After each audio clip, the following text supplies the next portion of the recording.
Alright everyone, yesterday we were graced with Merrick Garland's presence, if you can call it that. There's not much of a stage presence there. He finally came out and weighed in on the FBI raid at the Mar-a-Lago. The Banana Republic break-in is what it should be deemed. Trust me, it's a good linguistic kill shot. Shadows of Watergate. There have been break-ins before of a politicized nature by standing administrations, just to be clear. There are similarities, by the way, to Watergate, just so that we're aware. Do a little bit of a shallow dive into that and you'll begin to see the light. Your eyes will be wide shut, but they'll begin to open. Am I the only one who watched that roughly 3 or 4 minute speech and thought Merrick Garland looked nervous as fuck? I don't think that I was. I don't think we can overlook that. Here's what I think is happening.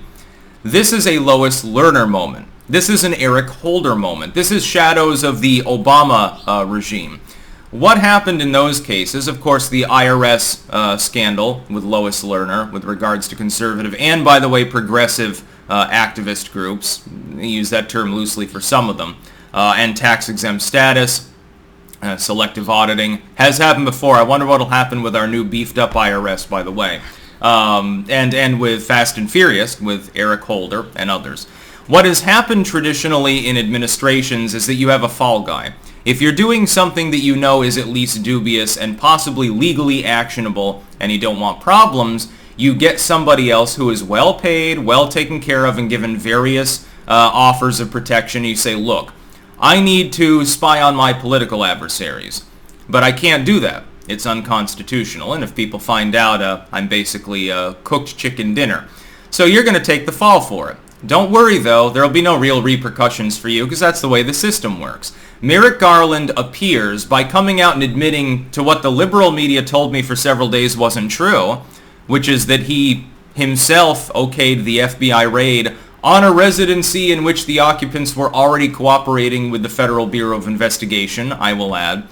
He has set himself up to be the one responsible for if and when it fails. That's what I think happened here. Again, just like Eric Holder in Fast and Furious, Lois Lerner in the IRS scandal, rogue agents with the Steele dossier, Garland not directly involved at the time, but others in similar positions like Rosenstein, definitely very much so.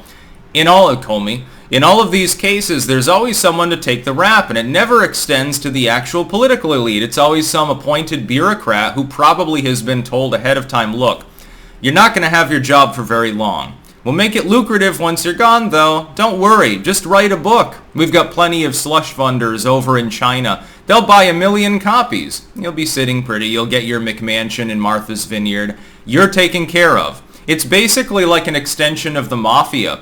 The mafia fall guy takes the rap for some crime, serves a little bit, and of course the justice system, very amenable to bribes, so they don't face any problems. They get out and all of a sudden they're millionaires. Look at Nancy Pelosi, basically a less intelligent mafia member, I suppose. Merrick Garland, in my opinion, based on his facial appearance, the way in which he spoke and stuff, it's not fully characteristic of Garland. He can be a little bit more dynamic and energetic. It sounds like he didn't even know that he was going to have to make this speech until the same day. Apparently, there was no coordination between him and the White House on this speech making, and nobody even knew it was going to happen until a few hours beforehand. It was all very off the cuff. I think there's a reason for that. Merrick Garland is taking the blame for if and when the raid turns out to be a total fluke.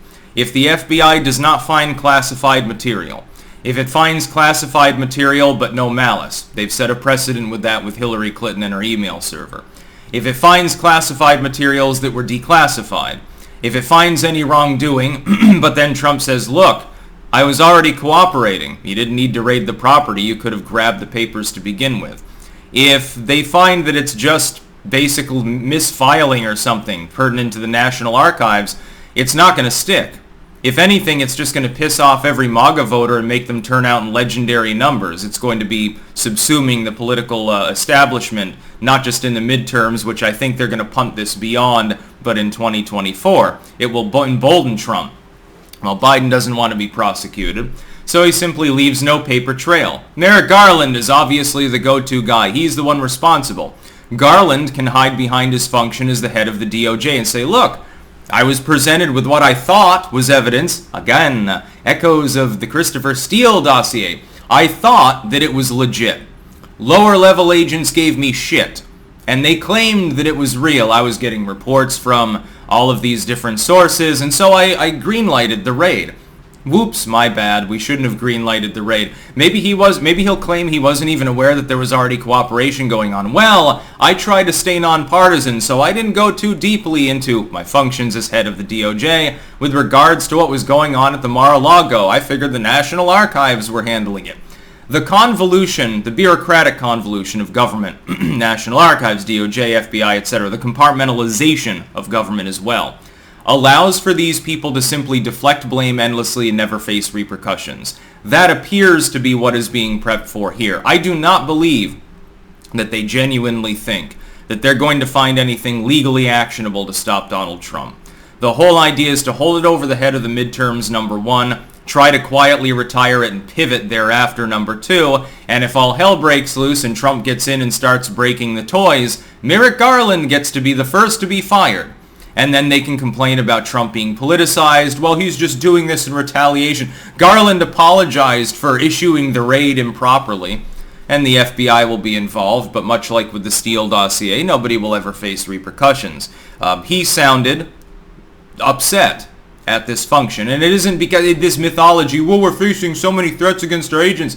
People are saying we're dishonorable. We're honorable people. The FBI has a laundry list of human rights violations and other various corruption aspects to it that date back more than a half century. No real sane person who knows anything about the Federal Bureau of Investigation thinks you're actually squeaky clean G-men upholding the law, 7 feet tall with 5-foot shoulders in your broad suits, waiting in the shadows like Batman to save people from crime. That's not the way that bureaus work. The FBI is simply a government bureau. It's a money sponge. It has been since inception. Initially, it was effectively administered to ball bust people for wanting a drink and to go after lawful gun owners. That's basically the inception of Federal Bureau of Investigation anyway. But the break-in was Banana Republic style. It was purportedly not even necessary. You had cooperation from the occupants. You could have gone in there anytime and gone through the paperwork, and apparently Trump had no problem with this. That does not sound like the actions of a guilty man. The litmus test up until about 12 hours ago was that Trump was guilty because he didn't want to release the search warrant. Now that he said that he has no problem with it being released, all of a sudden that's no longer a disqualification of his guilt either. Oh, yeah, that's just Don being Don. Oh, look, nuclear secrets. Now, come on. We're all being conned right now with this horse shit. It's as plain as day. It's Pissgate 2.0. It's Steele Dossier 2.0. It's propaganda upon propaganda. It's horse shit. That's about all. Peace out.